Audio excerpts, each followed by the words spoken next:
I'm a riot. You saw that? I'm a fucking riot. Don't tell the police.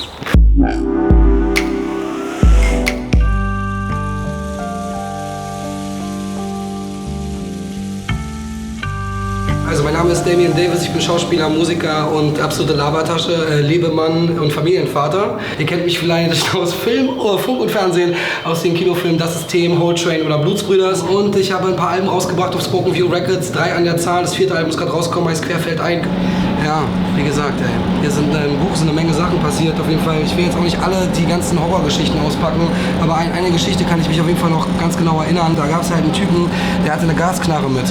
Und er meinte halt zu den Kids, standen ein paar Kids drumrum und er meinte so, hey, na, mit der Gasknarre passiert nichts. Und die Kids meinen so, hey, kannst du ja auch in den Mund schießen damit? Und er nimmt die Gasknarre, schießt sich in den Mund und fällt tot um.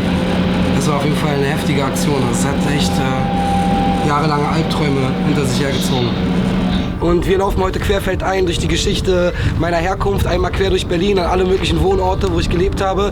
Und hier sind wir direkt an dem Haus, wo ich sozusagen zur Welt gekommen bin. Ich wurde geboren in Pankow Nord, kurz vor Brandenburg, in 5 Geschosser Blocks aus grauem Stahlbeton. Und der Ort kam mir manchmal vor wie ein gottverdammtes Faschodorf. Glatzen kamen oft auf unseren Hof und wir rannten fort. Da oben war mein Fenster, das ist der Hinterhof, hier habe ich gewohnt von 80 bis 83 und dann wieder von 87 bis 99 ungefähr. Ja, wir sind hier im Buch, Facebook, ich bin das Gesicht aus Buch, ohne Facebook-Account, mittlerweile mit Facebook-Account, doch immer noch das Gesicht aus Buch, viele Gesichter aus Buch, Bilderbuch, Gesicht, Bilderbuch, Geburt. Ja, wie ihr seht, eine wunderschöne Architektur. Da freut man sich richtig, wenn man morgens zur Schule gefahren kommt. Hier in der Schule gab es noch so die alten kommunistischen Erziehungsmethoden, so mit fettem Schlüsselbund nach den Schülern werfen, Kids über den Boden schleifen. Und ich kann mich noch erinnern, hier gab es so geil gebonerte Flure. Und da haben wir damals auch schon irgendwie in der 4. Klasse angefangen, Breakdance zu machen, irgendwie uns zu drehen auf dem Boden und rumzurutschen. Und alle haben gedacht, oh Gott, die sind völlig verrückt. Nein, die Wände hat die Kinder alle völlig verroht und so. Doch ich konnte nicht ewig flüchten.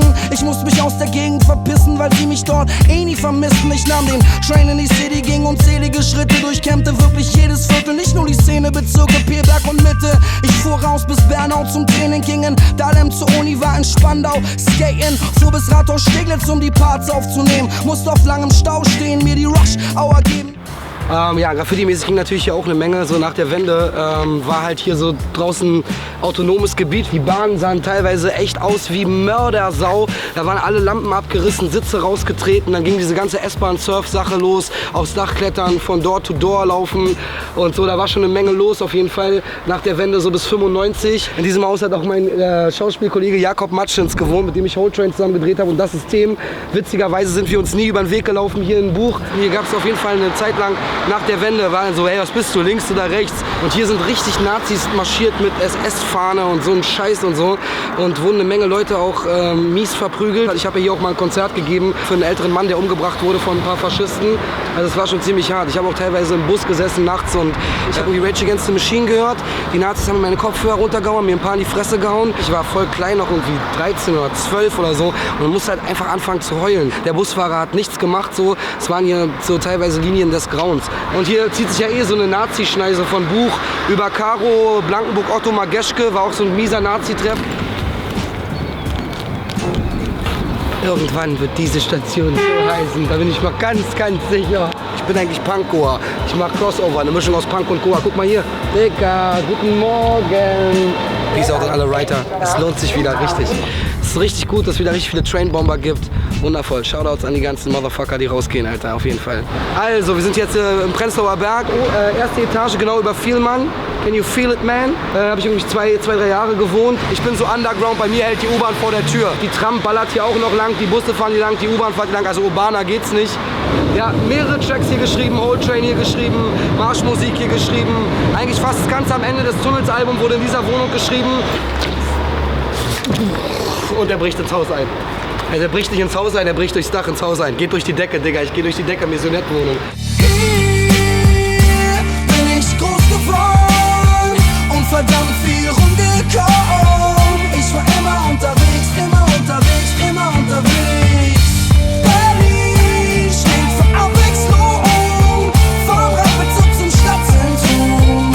Ich war immer unterwegs, immer unterwegs, immer unterwegs. Dieser ganze kulturelle Wahnsinn und die ganzen Künstler und die ganzen Aktionen, schöne Hinterhöfe, das ist halt vorbei irgendwie. Das ist sehr, sehr schade.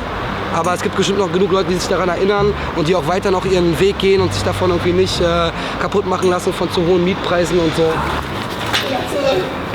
Das ist Berlin, Alter. Hier sieht man das perfekte Modell eines Yuppies, Vollbart, Hornbrille, enge Hose. Das sind bestimmt nette Leute, ich meine, ich habe nichts gegen die und so, aber das ist halt so die Klassifizierung Hipster, die halt hier auf jeden Fall Einzug hält. Aber trotzdem, kein Problem, Alter. Hier oben habe ich auch gewohnt, in der Wohnung ganz rechts, vorletzter Stock. In einer wundervollen WG, eine unglaublich internationale WG mit einer Frau, die durch die ganze Welt schon gereist ist. Eine sehr coole Zeit dort gewesen, nämlich das war eine ganz wichtige Zeit für mich, nämlich als ich von zu Hause ausgezogen bin, weil ich so einen Stress mit meiner Ex-Frau hatte, wurde ich dort wundervoll aufgenommen. Hier sind Kellerräume, war mein erster Proberaum, hier unten war ein ausgebauter Kohlenkeller. Meine erste Band, so mit 16, 17 oder so, OINE, Once Is Not Enough. Und wir waren teilweise 7 Leute, keiner konnte ein Instrument spielen. Es gab außer der Drummer, der konnte halt ein paar Beats spielen. Und dann haben wir uns da 2-3 Mal die Woche getroffen und 2 Jungs haben gerappt. Ja, der Alex hat sich auch ganz schön gewandelt, ne? Aber wenn man aus New York zurückkommt und man fährt über den Alex, am Alex vorbei, denkt man echt, man ist in Kiew gelandet irgendwie. Ja, wir befinden uns jetzt hier genau an der Ecke Checkpoint Charlie. Das war, glaube ich, der erste Spot, wo ich im Westen gewohnt habe. Heute habe ich mich im Westen bis jetzt noch nicht reingetraut. Also zur damaligen Zeit. Ich habe da oben gewohnt im 5. Stock, zusammen mit einer wunderschönen Frau. Sie hatte eine Schwester. Und die Schwester war mit Tierstar zusammen. Und dann haben wir uns halt getroffen und gerappt und super krass, weil Tierstar halt voll aus der Gangster-Rap-Ecke kommt, ich voll aus der Hippie-Rap-Ecke kommt. Und dann haben wir halt oft so Pärchenabende gemacht mit 2 Rappern. Shoutouts an Tierstar, ist auch echt ein krasser Typ, wie verspricht mehrere Sprachen, Russisch, Persisch. Ey, kaum sagt man Tierstar, gehen sofort die Alarmsirenen los, Alter, auf jeden Fall, unglaublich. Checkpoint Damian Davis.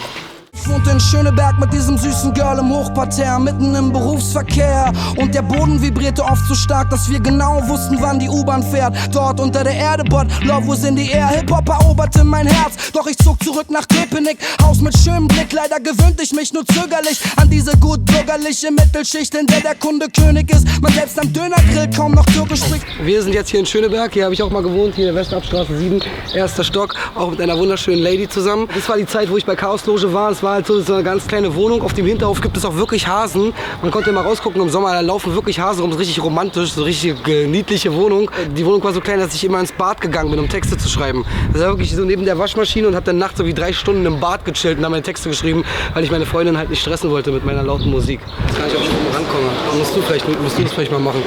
Bleib doch nicht. Stehen. Hier sind die Jungs, die Nachwuchsrapper. Die treten hier die Türen ein, die Jungs, richtig starke Jungs, Alter. Damn, wer macht das? Macht ihr Rap auch oder was? Ja. Gangster, habt ihr Haftbefehl? Ja, wir machen eine Doku über Musik. Machen Sie das für YouTube? Passt auf euch auf, tretet nicht so viele Türen ein, Jungs. Alter. Da kommt der Nachwuchs. Hafti, hast du gehört, ja? Hast du gesehen, was du gemacht hast? Nein, Spaß. Ach du Scheiße, Samuel Braun hat diese scheiß Straße gekauft. Also für alle Leute, die es nicht wissen, hier war halt die Mini-City früher. Hier haben sich alle Leute getroffen, die irgendwie Hip-Hop gemacht haben, ihre Klamotten gekauft, die Mixtapes verkauft, die ganze Bassbox-Sachen, all der ganze Berliner Untergrund wurde hier vertickt. Ich habe gerade schon gesagt, wir kommen aus Buch, jetzt sind wir hier im Europa-Center, im Zentrum Europas. Perfekt, die Reise nähert sich langsam dem Ende zu. Ich kam viel im Land rum, es war wie eine Wanderung, doch ich freu mich jedes Mal, wenn ich hier wieder ankomme, Berlin, Pankow. Alles klar, hier ist Damian Davis und ihr wart heute Live-Zeuge von Enter Berlin. Geht auf die Seite, subscribt, alles mögliche. Und ich habe auch eine Frage für euch. In wie vielen Wohnungen habt ihr gewohnt? Jemand, der über 10 Wohnungen kommt und das belegen kann mit Mietverträgen, Fotos und dokumentarisch aufarbeiten kann, kriegt auf jeden Fall eine Damian Davis Platte. Es hat mir sehr viel Spaß gemacht. Ich weiß, ich bin ein Vogel, aber ich bin ein Vogel in Freiheit. Diese Vögel leider nicht, aber auch sehr schöne Vögel mit bunten Farben. Ich liebe mein Leben und ich hoffe, ihr liebt euer Leben auch und ihr lebt euer Leben auch. Ich lebe meine Liebe und liebe mein Leben und bin sehr froh, dass wir heute den ganzen Tag unterwegs waren. Es war ganz schön anstrengend. Es wird am Schnitttisch sicherlich auch eine Menge kosten an Schweiß und Energie. Aber es hat mir sehr viel Spaß gemacht und es gibt ganz viele tolle Artists, die auf dieser Seite bald porträtiert werden. Von Leuten, die Fitness machen, bis Künstlern, Musikern, Modedesignern. Geht auf meine Facebook-Seite, Damian Davis Official. Und dann sind wir uns so nah, wie ich gerade vor dem Objektiv. Immer Objektiv vor der Kamera. Peace out. Ich wollte mal wissen, wann die Dachterrasse aufmacht heute. Perfekt, ich muss nicht meine Nummer wählen. Unglaublich freundlich. Die fragen mich auch gar nicht, warum ich auf die Idee komme, hier ein Telefon zu benutzen. Wir können auch gleich danach rufen wir mal im Weißen Haus an. Sie arbeiten doch bestimmt schon länger hier auf jeden Fall, ne? Warum? Wollte ich schon länger arbeiten. Nö, weil ich vielleicht Ich habe ja gerade meine Ausbildung beendet. mit Marilyn Monroe auf den Dächern Berlins. Ja, das ist krass, Alter. Frauen. Zum Sommer geht's ab.